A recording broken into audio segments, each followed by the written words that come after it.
জামাত ইসলামী, ইসলামী ছাত্র শিবির এবং শ্রমিক কল্যাণ ফেডারেশন অতীতে তাদের বক্তব্য স্পষ্ট ছিল, এখনও আমাদের বক্তব্য স্পষ্ট।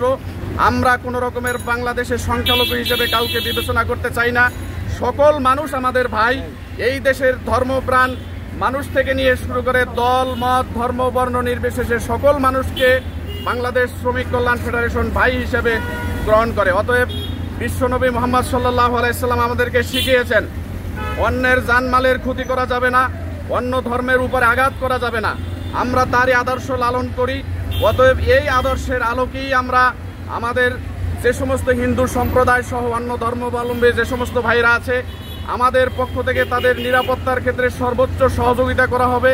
এবং সেই ক্ষেত্রে আমরা যদি কোনো রকমের কোনো জায়গায় অপ্রীতিকর ঘটনা ঘটে আমাদের সাথে যোগাযোগ করলে আমরা অবশ্যই আপনাদের পাশে থেকে আপনাদেরকে সহযোগিতা করবো ইনশাল্লাহ।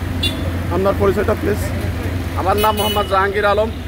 আমি বাংলাদেশ শ্রমিক কল্যাণ ফেডারেশন চট্টগ্রাম মহানগরী ট্রেড ইউনিয়ন সম্পাদকের দায়িত্ব পালন করছি। জি, আপনাকে অনেক ধন্যবাদ। জি, ধন্যবাদ আপনাকেও।